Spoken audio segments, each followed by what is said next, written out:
আসসালামু আলাইকুম lovely audience, আশা করি আপনারা ভালো আছেন। আর্জেন্টিনা বিগত ইংল্যান্ডের এগেনস্টে মোট ৫ বার দেখা হয়েছে এবং যারা খেলা স্পোর্টস আর কি খুবই ফলো করেন, আর্জেন্টিনাকে খুবই ফলো করেন, তারা অবশ্যই জানেন এবং ইতিহাস থেকে জানছেন যে ৫ বারের ভিতরে অন্যতম হচ্ছে ১৯৮৬ বিশ্বকাপ, যেটা নিয়ে অনেক বিতর্ক, আলোচনা সমালোচনা আছে এবং এই যাবৎকালে ইয়াং জেনারেশন অনেকভাবেই যারা বাংলাদেশের মানে আর্জেন্টিনা ফ্যান্স সাপোর্টার এবং ব্রাজিলের ফ্যান্স সাপোর্টার, তারা কিন্তু এটা নিয়ে খুবই একটা ট্রায়াঙ্গেলের মার বেঁচে আছেন এখন। যে বলা হয়েছে যে সেই ১৯৮৬ সালে ম্যারাডোনা হাত দিয়ে গোল দিয়েছেন কোয়ার্টার ফাইনালে এবং সেটাই এখনো আমরা বিরাজমান এখন শুনতে পাচ্ছি যে আসলে যে আর্জেন্টিনা যে তাদের খেলার যে ধরন, সেই ধরনটা অ্যাপ্রোচটা ছিল সেই ১৯৮৬ বিশ্বকাপের পর থেকে খুব তাদের চাঞ্চল্যকর এবং এই যাবৎকালে এসেও তাদের সেই চাঞ্চল্যকর রয়েছে। প্রায় ৫ বার দেখা হয়, সেই বিষয় নিয়ে আমি আপনাদের কাছে আলোচনা করব। অবশ্যই আপনারা ডিসকাশনগুলো শোনার চেষ্টা করবেন, খুবই গুরুত্বপূর্ণ পার্ট। তো আর্জেন্টিনা সেই ১৯৬২ বিশ্বকাপে গ্রুপ পর্বে কিন্তু তাদেরকে হারিয়েছে ৩-১ গোলে এবং আর্জেন্টিনা সেইবার খুবই ভালোভাবে জয় ছিনিয়ে আনছেন ইংল্যান্ডের এগেনস্টে।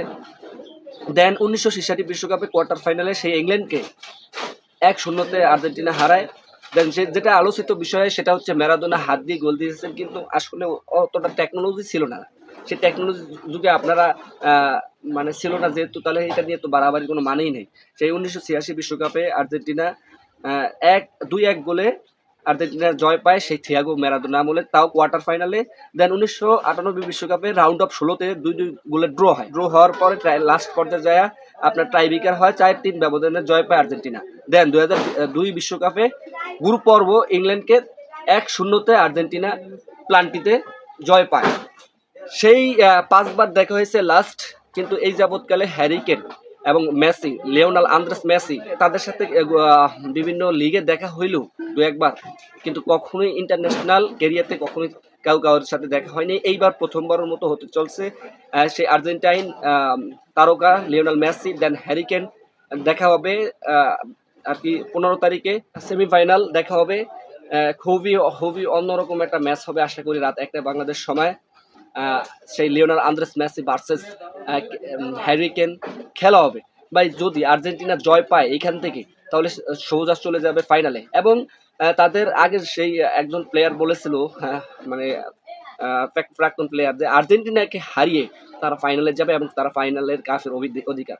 দেখা যাক, let's see what happen. Argentina অনেক বাধা টপকে ফিরে এই পর্যন্ত এসেছে। কেপ ভার্দেকে হারিয়েছে এবং মিশরকে হারিয়েছে। মিশরের পরে আর তো কামব্যাক মানেই হয় না, অনেক বড় কামব্যাক করেছে। দেন লাস্ট সুইজারল্যান্ডকেও সাথেও কামব্যাক করেছে আর্জেন্টিনা। বাহ, অসাধারণ। অনেকে অনেকভাবে আর কি হেনস্থা করতে চলছে যে ফিফা তাদেরকে কিনে ফেলছে, এত টাকা ফিফা পেমেন্ট করেছে ফিফার কাছে আর্জেন্টিনা। আসলে এটা মোটেও অযৌক্তিক, ইলিগাল, এটা বলা ঠিক না। যদিও আর্জেন্টিনা তাদের শক্তিমত্তা বুদ্ধিমত্তা দিয়ে তারা এই পর্যন্ত এসেছে, তাদের শর্ট পাস এবং তাদের খেলার ধরন অসাধারণ। যাই হোক, আপকামিং সেমিফাইনালের জন্য শুভকামনা থাকবে। যদি ফাইনালে চলে যায় তাহলে ফ্রান্স আর স্পেন খেলা হবে, যেই দল জিতবে সেই ফাইনালে যাবে। এবং যদি ফ্রান্স চলে যায় ফাইনালে, তাহলে সেই ২০২২ বিশ্বকাপ, কাতার বিশ্বকাপ লুসাইল স্টেডিয়ামে যেমনিভাবে আর্জেন্টিনা প্রথমবারের মতো মেসি ক্যারিয়ার প্রথম বিশ্বকাপ চ্যাম্পিয়ন হয়, সেই চ্যাম্পিয়ন কি আবারও হতে চলছে? ডেফিনেটলি হতে চলছে। এমন একটা আমরা যদিও আমার নিজের মতামত, নিজের অপিনিয়ন, আমি মনে করি যে সেই আমার এখনো চোখে ভাসতে আছে যে আবারও ২০২২ বিশ্বকাপ কাতার লুসাইল স্টেডিয়ামে যেমনিভাবে মেসি উদযাপন করেছে, ঠিক তেমনিভাবে আমেরিকার মাটিতে আবারও সেই ২০২৬ ব্যাক টু ব্যাক উইন করবে এবং চ্যাম্পিয়ন্স হবে। মেসি সেই উদযাপনটা চালিয়ে যাবে। Let's see what happen. এবং খুবই করতে হবে, খুবই হার্ড হতে হবে আরও। লিওনেল স্কলোনি যেন আরও হার্ড করেন, খেলোয়াড়ের অ্যাপ্রোচ বুঝে খেলাগুলো চালিয়ে দিতে হবে। That's it. আর শুভকামনা থাকবে আর্জেন্টিনার জন্য। আর যারা নাকি বলছে ফিফার কাছে টাকা দিয়েছে আর্জেন্টিনা, সম্পূর্ণ অযৌক্তিক, সম্পূর্ণ ইলিগেল। এগুলা ইন্টারন্যাশনাল পর্যায়ে কোনো রকম কাউকে ছোট মনে করে না, কিন্তু আমাদের বাংলাদেশের অনেক ক্রিকেটার আছে, ইউটিউবাররা এবং অন্যান্য জার্নালিস্টরা এগুলো প্রচার করে, তাদের ইউটিউবে টাকা ইনকাম করে, বিধে এই সমস্ত ফালতু কথা বলে বেড়ায়। যাই হোক, আর্জেন্টিনার জন্য শুভকামনা থাকবে, মেসির জন্য শুভকামনা থাকবে। That's all.